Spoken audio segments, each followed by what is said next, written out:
Okay, so we're going to start applying Gauss's law, and we'll spend many days applying it in various situations.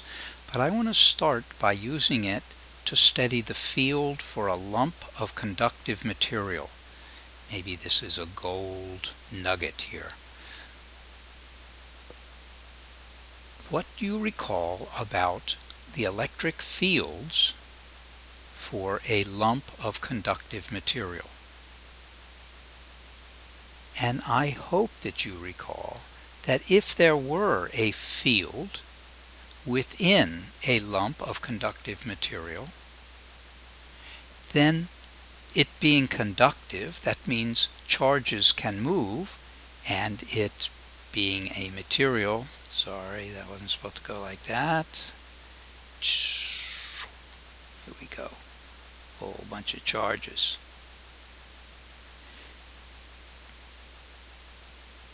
Being a full of atoms, it's got electrons and protons. It's a conductor. That means the electrons can move freely. And if there were a field, then the electrons would move opposite to the field.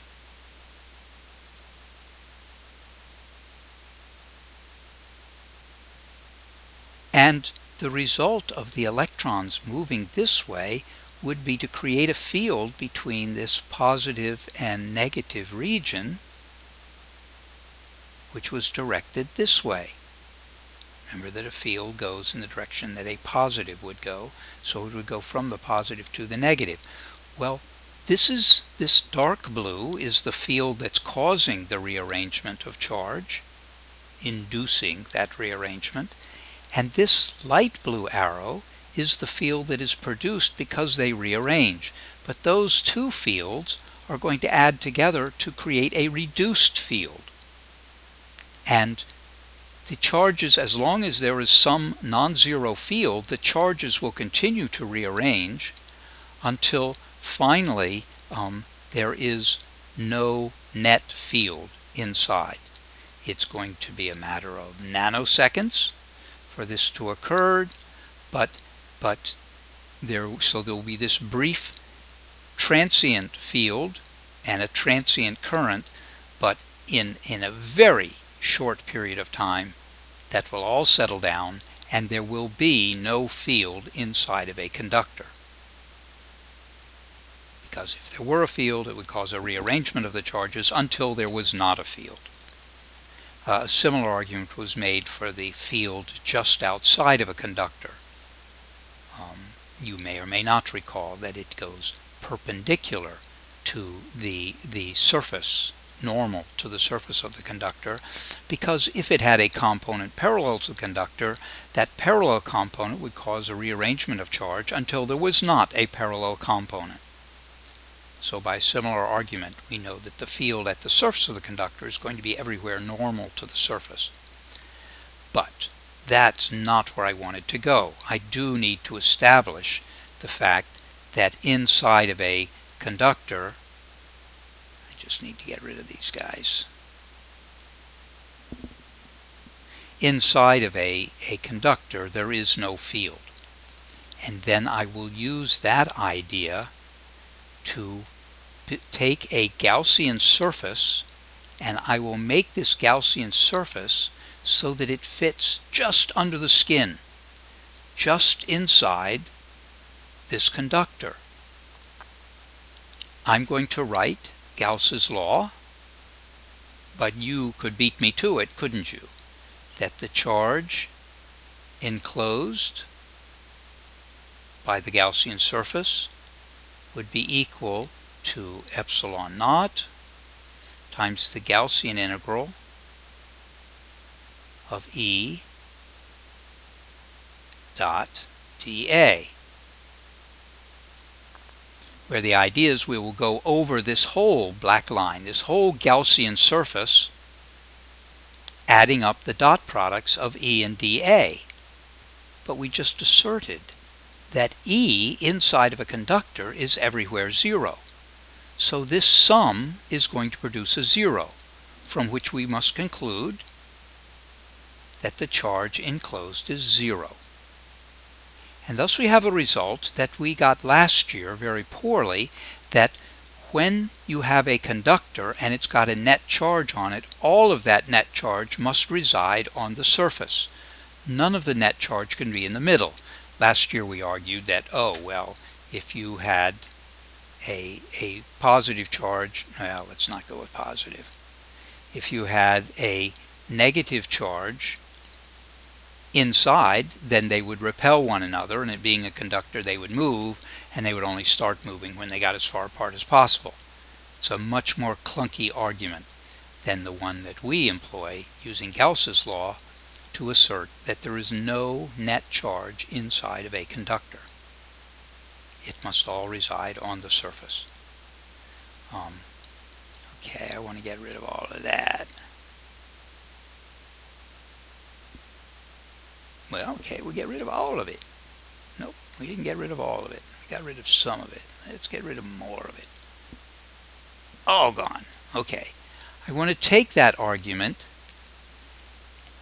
and apply it to this nugget of gold, which has a void in it. When we say that all the net charge must reside on the surface, does this inner cavern count as a surface? Could there be net charge there? Well, the way we resolve that question is by putting a Gaussian surface. Remember, this is three-dimensional. It's a surface, not a line. And we go just inside of the conductive material all around. We form a Gaussian surface. And again, the charge enclosed must equal epsilon times the summation of E dot dA over this whole surface. But again, E is everywhere 0. So E dot dA is going to be 0, the flux is going to be 0, so the charge enclosed has to be 0. So the answer is no. The charge cannot reside here. It all has to be out here for a conductor. Now we're going to take a sheet of charge. This is a insulating material, and it's been uniformly charged. And you may or may not recall the field from an infinite sheet of charge. I'm going to drag it on. I hope you're a little chagrined if you've forgotten, but you need to know this result, that the field from an infinite sheet of charge is equal to the surface charge density divided by 2 epsilon naught. We got that result by developing the field from a disk, and then we let the disk go infinitely large, and we came up with this result. And I told you it was important, you needed to remember it. Well, let's get it again, but now we will use our friend Gauss to give us this. The field when we're applying Gauss, the first step is to get an image of the field, and the field has to be all pointing in the same direction. That if it were not all pointing in the same direction, why would it point in that different direction? That you've got complete symmetry here, and so it can only be that the field all the field lines are pointing in the same direction. And of course we would have field lines coming out the back. Now what I'm going to do is to, having thought about the field, I'm going to put a Gaussian surface here. I would like to know, let us remind ourselves what we would like to know. I would like to know what E is at some point here near the surface. And so what I'm going to do is to build a Gaussian surface which will pass through E, which will reflect the symmetry of this field. And when I show you how to do it, you will remember that, and the next time you will use it. But it would be perhaps difficult to come up with the first time. But what we're going to do is to put a cylinder. I'm going to put a cylinder. Whoa, I got lucky. There's E right on the surface. I'm going to put a cylinder on this sheet of charge.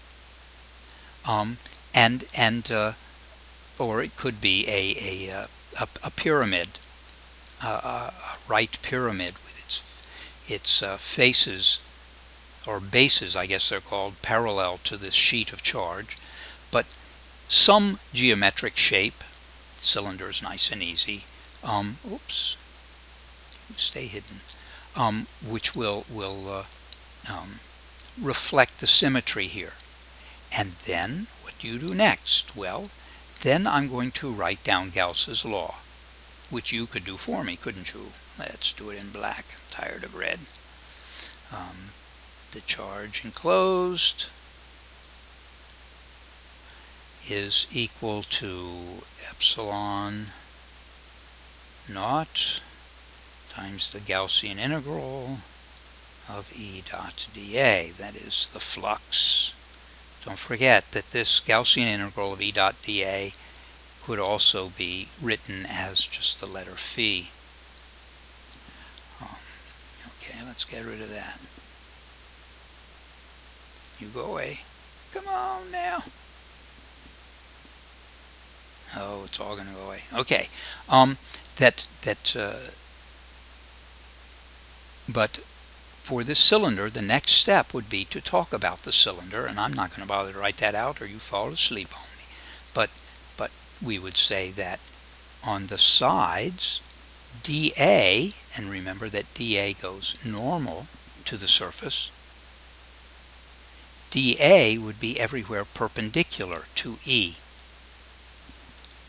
So I would write, at the sides, E is everywhere perpendicular to dA, and on the ends, E is everywhere parallel to dA, and on the ends, E is uniform.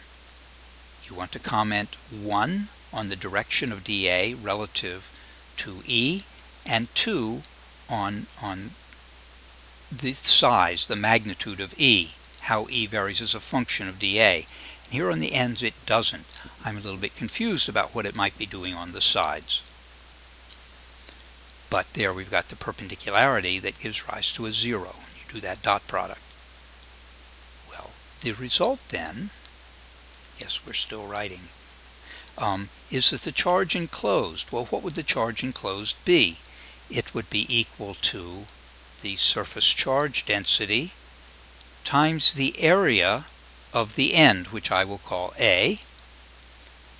When I described my surface, I would have written out that it is a cylinder with ends A, that has its bases perpendicular to the sheet.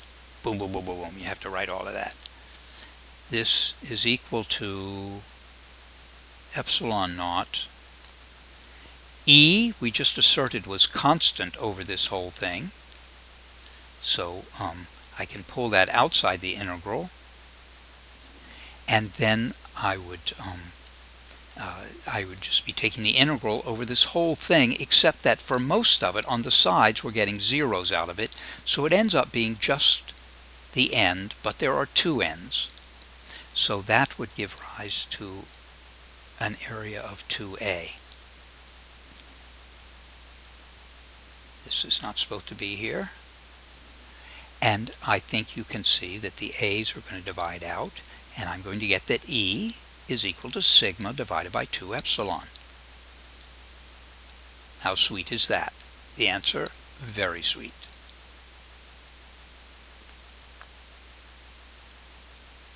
Okay, applications of Kepler, oh no. What's his name? Gauss's law.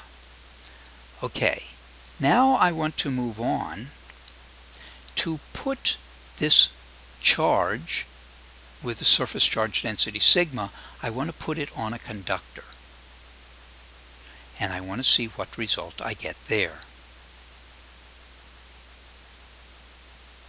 And, oh, sorry. Boom. Okay. So, the first thing I need is a sense of what the field looks like for a conductor.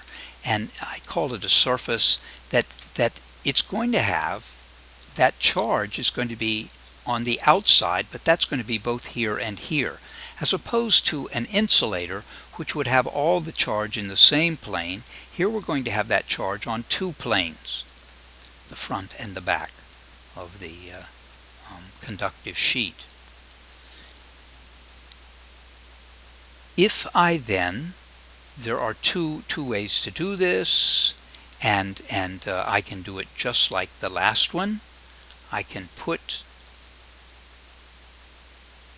oh, why aren't you working? Oh, I see what's going on. Okay, ignore those lines. I can put the Gaussian surface can be again a cylinder passing through the sheet to both sides, in which case by the same, and I would have to describe this cylinder completely, and its ends are going to have area A. Then the charge enclosed, this time, if I could avoid writing Gauss's law again, the charge enclosed is going to be 2 sigma A, because we're going to have sigma A on one surface and sigma A on the other surface. And that is going to be equal to epsilon naught times the flux, but again, the flux through the sides is going to be 0, and so you end up with just the field is a constant, and there is 2A. Well, now we get a different result, that this time the field strength for a conductor is just going to be sigma over epsilon, not sigma over 2 epsilon.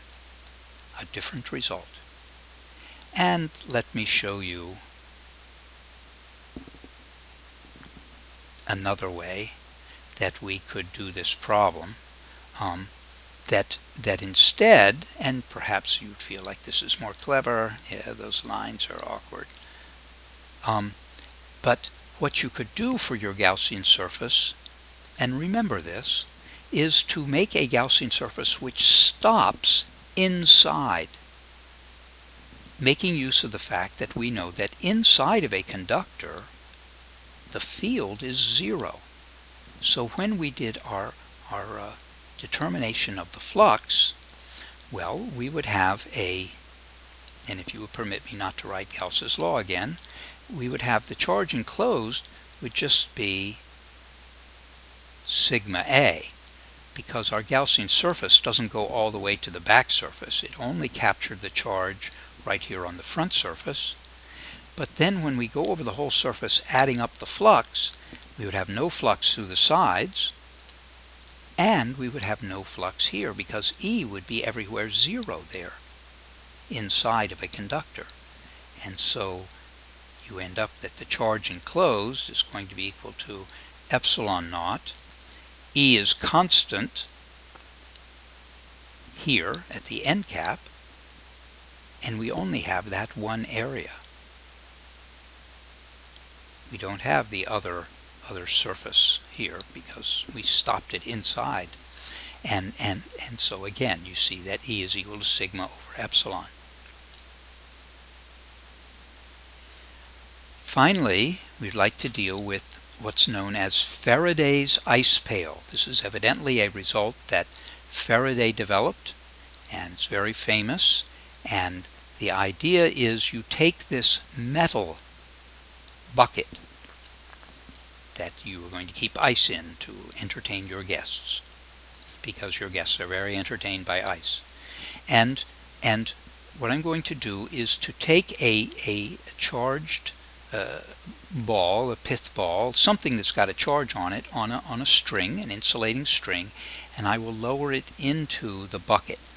Now, I would like to treat this bucket as a Gaussian surface, and you may feel uncomfortable about that, in which case I'll put a top on the bucket, which presents the problem of how do you lower this in, but maybe that's less problematic than having an open end up there. So I will lower, oh see, I got it right in there, that I will lower this into the bucket,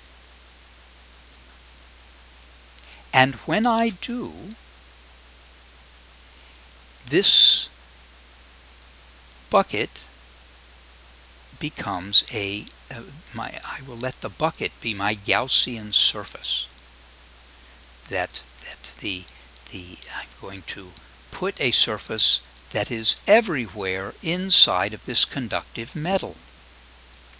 And so we know that E is everywhere 0, and so the flux has to be 0 here. And the flux being 0 tells us what about the charge enclosed? It has to be 0. That what's going to happen when I put that bucket in there is that it's going to induce opposite charge on the inside surface of the pail and like charge on the outside surface of the pail, such that inside of this green Gaussian surface there is no charge. So the charge on the inside of this will be exactly the same magnitude as the charge on this ball.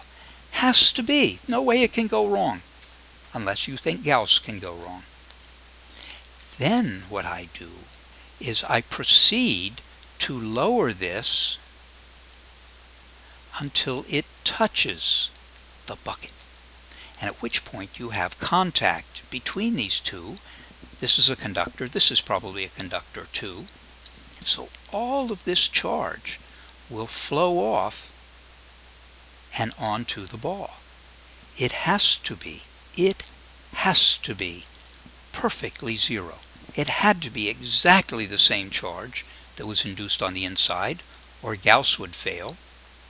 And so it has to exactly neutralize the ball.